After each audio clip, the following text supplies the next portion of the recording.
Salut Eloane, aujourd'hui on va parler de l'association Aura de l'eau et on va un petit peu découvrir plus en détail le projet. Salut Victor, merci de faire cette interview et je pense que on va répondre à pas mal de questions que la communauté se pose autour du projet. C'est vrai, on a eu pas mal de questions sur Instagram et on va voir ça tout de suite. Est-ce que tu peux nous présenter rapidement le projet?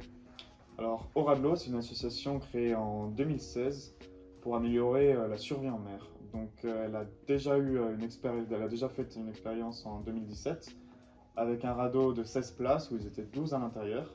Ça a montré donc les limites et les contraintes du radeau.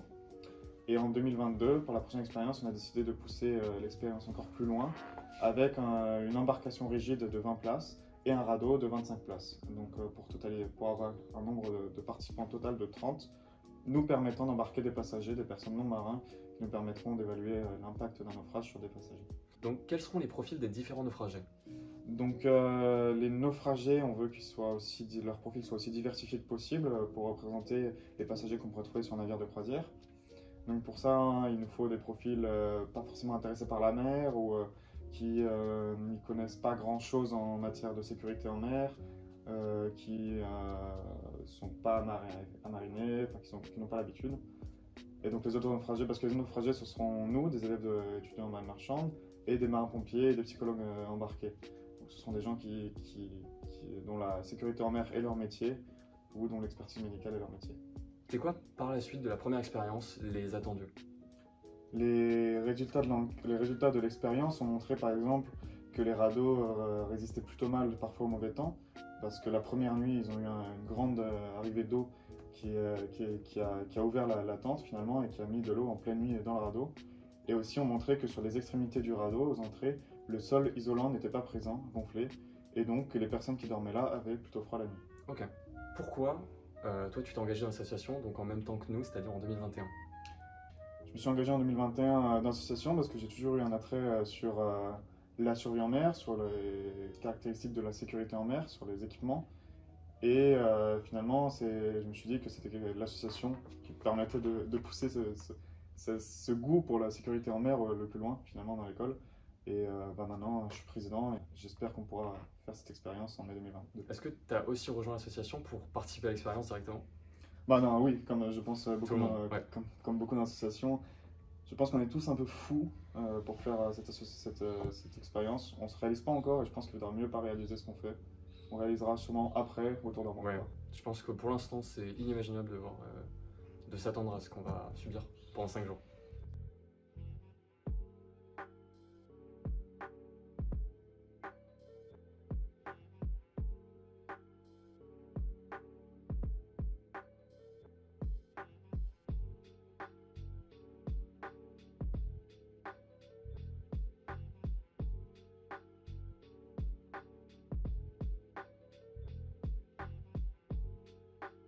Tu as des appréhensions vis-à-vis de l'expérience, des peurs, ce genre de choses?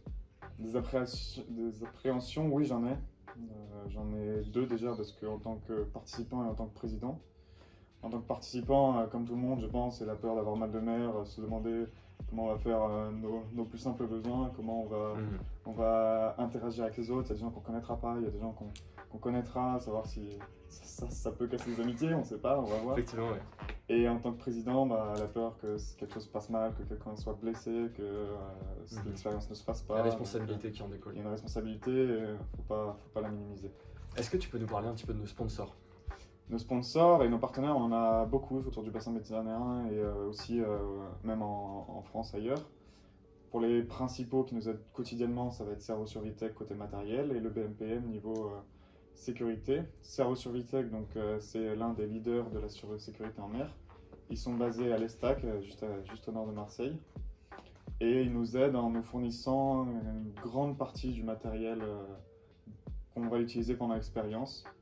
Et le BMPM nous fournit l'autre partie du matériel, c'est-à-dire l'embarcation solide, qui nous servira aussi pendant l'expérience en même temps que le radeau. Et donc le BMPM va aussi mettre en place un dispositif de sécurité avec 2 marins-pompiers embarqués, des secouristes, des médecins, et on va avoir aussi bien sûr l'aide de la SNSM avec la vedette Bonne Mer de Marseille. Pour les autres partenaires, nous aurons tout le côté scientifique, donc avec l'IRBA, l'Institut de recherche biomédicale des armées. On va avoir aussi le centre hospitalier de Saint-Nazaire avec la cellule d'aide psychologique en mer pour les gens de mer.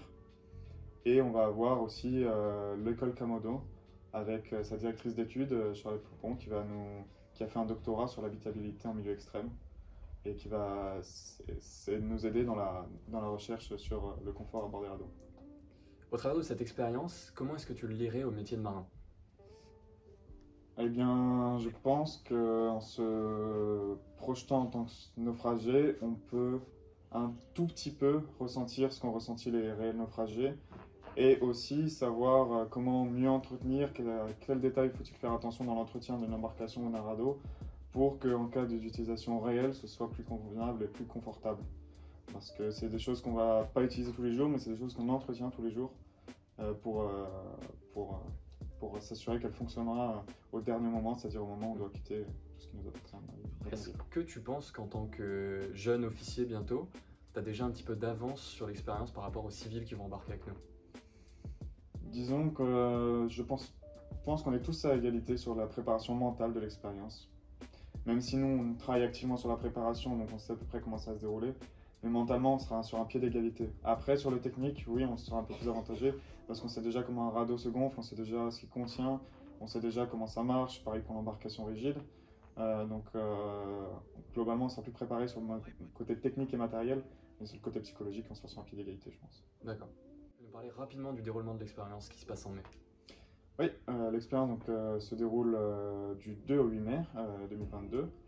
Donc on a le lundi 2 mai des expériences, des mesures pré-expérience qui vont servir aux scientifiques à mesurer à faire une base donc, de notre corps et de notre mental avant l'expérience. Donc ça va être des mesures sensorielles, des mesures d'équilibre, des mesures physiques et psychiques.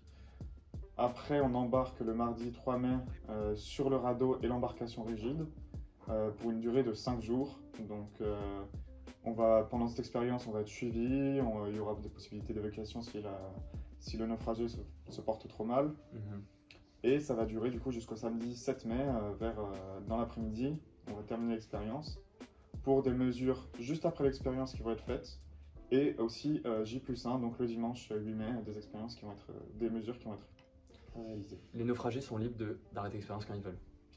Les naufragés sont, bien sûr qu'ils sont libres d'arrêter l'expérience quand ils veulent, mais disons que ça ne fait pas partie du but de l'expérience. On va forcément inciter les naufragés qui s'engagent à rester jusqu'au bout, parce que sinon ça fait des coupures, c'est pas constant, et il y aurait une perte de morale en fait, générale. On va essayer d'aussi respecter un isolement des plus stricts sur le radeau, pour faire comme si on était en pleine mer, éviter d'avoir un sauveteur qui vient nous voir tous les demi-journées. Et pour essayer de respecter cet isolement, il faudra éviter d'avoir un maximum d'évacuation. Okay. Donc on va essayer de respecter ce qu'on a écrit, ce qu'on s'était dit sur les évacuations, c'est-à-dire des cas vraiment graves ou des paniques, un état de santé qui serait inadéquat avec la poursuite d'expérience. On voit qu'il y a énormément de data qui vont être récoltées durant l'expérience. Qu'est-ce que ce sera la suite? Toutes ces données vont servir aux constructeurs et aux scientifiques pour la conception et même l'analyse pure de nos états après l'expérience. Et la suite d'Oradlo, ça va peut-être être d'organiser des expériences plus grandes, plus loin ou plus longtemps. On ne sait pas encore et ce sera nos successeurs qui vont sûrement déterminer la direction d'Oradlo. D'accord, donc l'expérience en 2022 ne sera pas la dernière? Je le souhaite pour Oradlo en tout cas, que ça continue pour la recherche et pour le développement de la survie. D'accord, très bien. Écoute, merci beaucoup d'avoir échangé avec nous. Merci à toi, Victor.